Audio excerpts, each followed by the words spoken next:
just having some, it seemed like you actually had some depth this spring. You had like 3 full offensive lines. You had more bodies to work with. What did that do for you, and how good was it for some of those young guys to get this experience in the spring? Yeah, even though we had more bodies, but we were able still to get a bunch of reps. Which those young guys got a bunch of reps, guys like Estes who need a bunch of reps, and guys have been in the program, Dorado, or the new guys, Kanaya, Daltrey. Getting all those guys to get maximum reps was good, and then they lasted. We got all 15 practices out of them, which was really good. And so just having that depth and competition always adds, a lot of value and just more confidence. To be honest, they feel more confident what they're doing and learning what we're asking them to do. Ben Myerston with Tomahawk Nation. Hey, Coach. Just talking a little bit more about competition and depth. Will you and the team be aggressive in the transfer portal over the summer? And I know you guys have used that before, but how much do you guys look into it, even this time of the year? I don't think the term is aggressive. We're always trying to just add value to our team as best way. They talk about talent acquisition. So we've always believed in high school recruiting. That's what we targeted the most. That's what we meet about the most. And the portal just become an option to number one, add them some more experience and kind of plug in some places where you need some older guys. But I wouldn't say aggressive. Is just more finding the best available to help our football team. Brendan. Hi, Alex. Following up on Ben's question, for quarterbacks, you have 3 scholarship QBs right now. From just like a roster composition standpoint, would you guys ideally like 4, or are you comfortable with 3 scholarship QBs? And then secondly, can you just kind of go over the quarterback room and what you saw from those guys this spring? Well, yeah, I think we're definitely really comfortable with the guys we had going through the quarterback room. We have belief in all 3, and even starting at the youngest with throwing a guy in there like AJ and just giving him the whole playbook and not holding anything back and watching him operate was good. You got to remember he just got here. He should be at the prom or in English 4, and he's already picking up the playbook, which is awesome. And then you got a guy like Tate who's in a true progression of quarterback play where he's going into his really second season of full work at the quarterback position, so he's able to develop right on time. And then you got a guy like Jordan who's really now hit that last stride where he still has 2 years left and still, progressing as high as he can. He probably could even do another one. But it's just more like it's that true progression of that stagger of what you want to have as you're developing those guys to be the best they can be. So I think we're very comfortable with the room, and I'm very pleased in their progression. And I'm even watching the last practice, how those guys attacked it, and we even threw some more new things at them just to kind of hey, this is the last day. Are we still going to do some install, still put some things on them, and they responded well. So I've been pleased with those 3 guys. Chris Nee. Alex, how is Tom's trainer coming along, and what do you hope to get out of him as he gets more back to normal with rep counts and such? I'm gonna give Thomas a special shout out. Thomas had a really rough injury, and for him I'll give a story. He had surgery and got operated on last spring, and he was in our position meeting the very next day after surgery. I had to basically kick him out. He has not missed a meeting throughout this entire process. In every meeting in the morning during the season, anytime we had a meeting, he was there. So what I love about Thomas is he has a tough mentality, tough mindset. And that's why he's able. That's why when you hear Coach talk about him, we light up, and Coach talks about how much he wants him to be successful because he puts in everything he can control. He's controlled, unbelievably. And I want to give him a special shout out on that because a lot of people we talk about rehab and things, but he hadn't missed a meeting. He's been he answers questions. He mentors the young guys. So he's a guy that he was in there taking reps, and so every rep he's taking is really just a pleasure to see. But Thomas will be fine. He'll help us, and I like the way he's attacking his rehab. Tommy Meyer.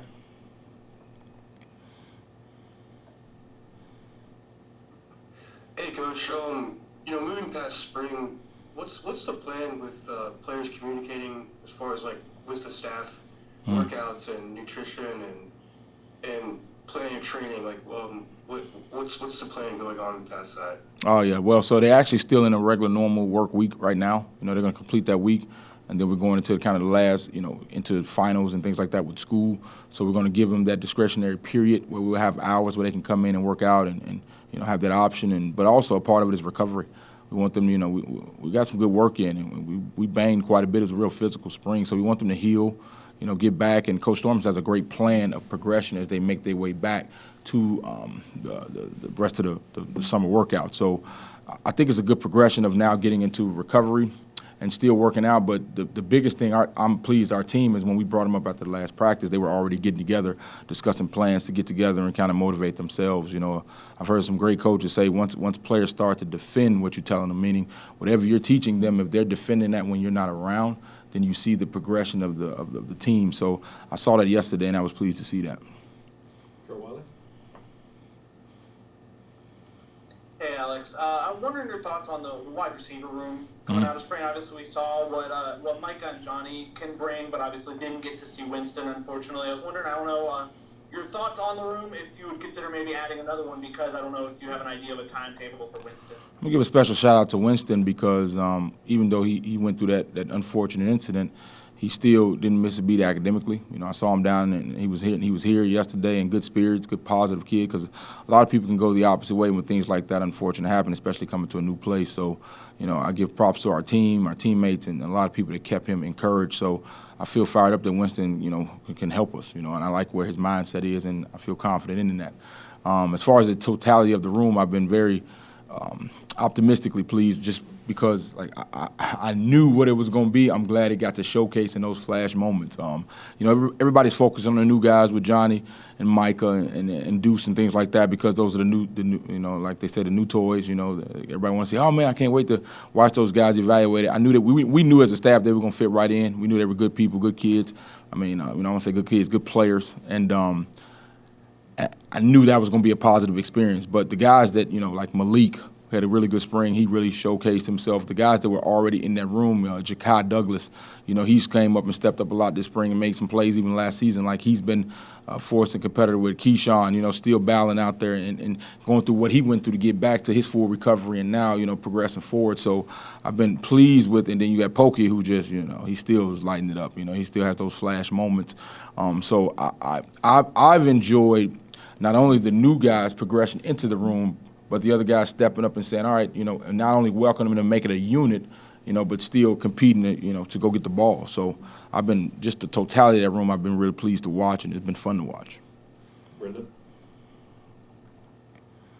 During the spring game, we got to see a lot of explosive runs from a variety of running backs, and I guess we saw that quite a bit in practice as well, Alex. What have you seen from the ground game, both with the running backs, the offensive line opening up, perimeter blocking, this spring that you like, and I guess what are things that you guys want to work on and fine-tune in the offseason here? Just I give Coach Storms a shout-out because, like, as Coach Storms and nutritionists, all of them just a lot of credit because, like, you got, like, LT coming in, running harder and looking like a more physical back. He doesn't look like the skinny guy out there playing running back anymore. He's thick. He's running hard, looking good. T. Ward looking thick. I mean, those guys, what you're seeing is the speed. DJ Williams broke out quite a few times. Trey Benson, you know, we knew what that was. So what I like about that room is I'm watching develop and watching it form is that they look faster, they look stronger, they look, you know, more confident. So you're just seeing time with consistency of the growth that you need to see when that's in place. So, you know, I'm really excited for that room. Ben? Hey, Coach. I remember last time we talked after the scrimmage, talked a little about leadership. You mentioned a few guys like Keyshawn, Dylan, Trayshawn Ward. I was just wondering if there's any other names that have kind of stood out to you in that regard, and maybe if there's a story that you remember from this spring, and whether it be in the meetings or off the field or just anything like that. Well, there's different types of leadership, you know, and when you talk about leader, usually everybody points to the guy that's the most vocal or brings everybody up and gives speeches when they break it down, or whoever breaks it down when you're going from drill to drill. I want to give a shout out to the leaders that I know. You know, I won't call out too many names, but guys that are being leaders outside of the building. You know, holding guys accountable, whether it be going into their rooms and making sure they're doing everything, you know, outside of the football program to help themselves and taking a personal, you know, involvement in other players' lives and having those conversations with them. You know, and that's what I've been really pleased with. Like I give a shout out to a guy like Maurice Smith, who has I see him take time to go walk into other guys' rooms, Lloyd Willis's, the Darius White, like he goes and he motivates those guys without ever saying a word out in the public on the field, but he's doing a good job behind the scenes of really, you know, doing that with Trayshawn Ward, who, you know, has a strong voice and when he talks, people listen to him. And of course, you know, everybody goes with leadership of the quarterback, but I always go back to Jordan Travis because I see how those guys react to them when he's jumping in group text, when he's, having those conversations with them outside of everything else. So, as far as an offensive standpoint, those guys have really taken a role to challenge their teammates, to challenge the people in the room to be better without looking for the hoorah of, or I am the leader of the room. So that type of leadership, it really sets the tone of what we can be, and really, we listen to our peers. When our peers challenge us, we usually respond, because authority is supposed to challenge you, but when your peer challenges you and say, man, you're not on your game, there's some things you could be doing better, now you're cooking with something. Bob Fuente? Hey, Coach, I'm curious, among the tight ends, who do you consider to be your best blocker right now? And also, maybe who's kind of developed out of that room? I like when you say best blocker. Well, here's what I say about the tight ends. Blocking is not an option. They all are required to do it. Now, some, might block at other positions better than others, but they're all going to be adequate and elite blockers. That just comes with the position. But that's a group that I don't get to talk about a lot, because we're spoiled. When I say spoiled, meaning they've been consistent for us, not only on the field but off the field. Like Cam McDonald's been a steady rock. He's made some big time plays, big time catches, and that's also another guy that in leadership who goes behind the scenes to maximize and motivate guys. And I don't give Cam enough credit. And then you got like Preston and Jackson West, the young guys growing up. Brian Corden, who came in and picked it all up. We didn't leave him nothing out there. So that room, and even Wyatt, battling out there. So that room doesn't get enough credit, because they're always doing what they're supposed to do, where they're supposed to be. They do what we ask them. There's a lot of roles they play in the offense. So, I got to say a lot more about that position group, just because, I'm used to them doing the right thing. You talk about the running back room. I know Trey Benson's a guy who y'all were careful with coming off that injury this spring. I'm just not putting too much on him. And you saw Saturday what he can do with kind of a relatively light load. How excited are you to see him come the fall? Maybe if the training wheels are able to come off a little more, what he's able to do then? Yeah, Yak must have had some special training wheels, because I didn't see much training wheels on him when we was at practice. I mean, he was in there mixing it up pretty much as I saw it, But no, Trey's a kid that you got to make him slow down. You got to make him do. Now he had a different deal, but like you have to tell him to stop. You have to almost protect him from himself, because he loves to play. He loves to carry the football. And I'll give him credit, because he had some adverse moments. We challenged him on some things, and he's really responded, even from carrying the football to how we do things, to, just a different style and approach of how we do it here. And he's been open arms, loving it. And it feels like he's already been here for a while. It's like he fits right in. Like, you don't go out there and he's different from the group. So, anytime you got a player that, that always wants to go and you have to protect them from themselves, that's a good problem to have. Aslan? Hey, Coach, it's been a while for Caden, but I know he did play some guard when he first started playing college football. Is he a guy that could factor in at all to playing on the interior other than center at a guard spot? Oh, there's no choice in our position group. We're always going to have them top 7 or 8 guys that'll play multiple positions. Very rarely do you have an only position. So no, all that top 7 or 8 guys that we'll use to run out there on the field will be multiple position guys. Austin Cox? Hey, Coach, hope you're doing well. Just wanted to ask you about Jordan Travis kind of specifically. How much of an advantage is it for the offense to have an experienced quarterback returning that started last year, particularly in these months between the spring and fall camp? Are you at the golf course? Where you at? Where you at right now, Austin? Can you guys not hear me? No, I said, where you at? Like, I'm looking at your background. Just at my sister's house. She actually lives. Wow. Must be nice. All right, say your question again. I'm at work, you know what I'm saying? So I'm just, go ahead, say it again.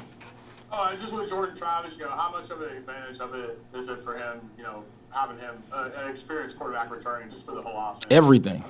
Everything. That position is vital, and I mean, that's every level of this game. That position is always better when you have consistency in that position. and we're reaping the benefits of having Jordan Travis. So we're fired up about him. As you could probably tell, we're in full support of him. So, yeah, the consistency he showed, and not only just because just to say things, because what he's done, it shows, how that's why the team rides for him the way they do. So now Jordan's he's a real one. He's a real dude, real teammate. They love him. They support him when he walks in the huddle. Like when you call the huddle and we call a play, those guys wait for Jordan to say the play again. It's not like they just go because they want to hear from him too. He might repeat what Coach just said or what I just said, but they wait for him to say it. And even when I started seeing that, I knew that let's let them go. Let's let them go run it. It's not the Mike Norvell, Alex Atkins, Florida State offense. It's it's going to be the Jordan Travis offense. Ben Meyerson. Hey, Coach, with all the different receivers you guys have, the new guys you've brought in, who range from guys like Micah Pittman to Johnny Wilson, to have that group of guys who do all kinds of different things, all different kinds of shapes and sizes, how creative can you guys be in your offensive planning, and how much does it give you and Mike Norvell the ability to try out different things and kind of try and plan for different things schematically? That's the philosophy of the offense. It's put players in the best position that they concede or see success. So whatever they do well, make sure we put that in that position as many times as possible so they can showcase their talent. And that's the entire philosophy. If you listen to Coach Norvell talk about it, if you listen to every coordinator that has worked under Coach Norvell, they all preach the same message because it instilled that that's what it is. We're going to find what you do well. We're going to work at what you don't do well. We can't just be a one-sided guy. But what you do well, you're going to be able to showcase that as many times as we possibly can showcase it. So that speaks volumes to the success that not only Mike Norvell has had, but other people who have worked under him and came after the success they've had. Shows that the system is built to showcase talent. Aslan. Whether it's running lanes or throwing lanes, you guys as an offensive staff, are you able to get a really accurate picture of how things will look when Jordan Travis doesn't have a green jersey? And just how do you guys kind of grade how your offense looks when the defense realizes they can't touch him, and how much different that is when he is live? Well, yeah, that's more for the outside looking like for example, pretty much when we watch plays, the result of the play is fun. We all like to, get yards and score points and things like that. But we're dissecting it so much deeper. A lot of times when I'm in my position room watching with the O-line, I don't even speak on the result of the play. We got 5 guys out there, and 4 of them did the wrong thing, and the running back still found the crease and got 60 yards. Of course, we're clapping, but there's a lot of things to be corrected.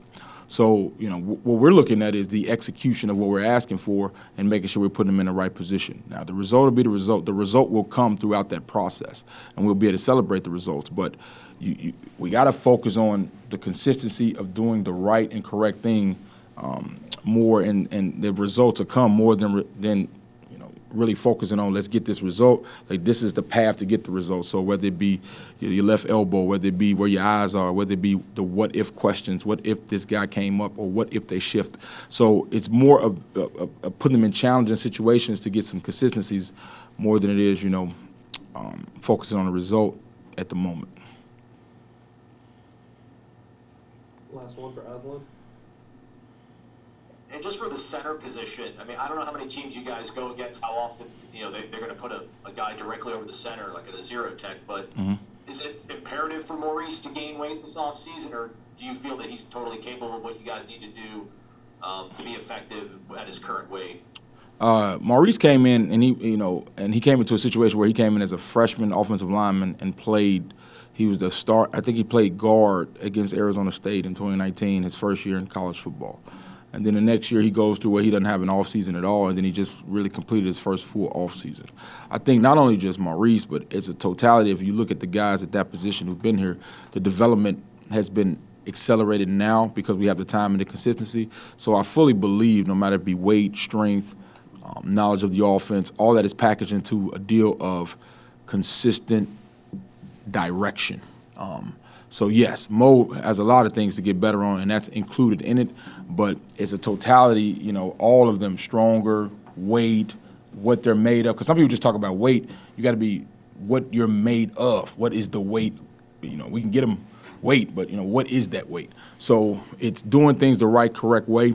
And yes, you know, Maurice, Darius, you know, Bless, you know, Lloyd, all those guys have a threshold of things they have to get corrected outside of the field. And I think they all are capable, and I look forward to seeing them progress in those areas.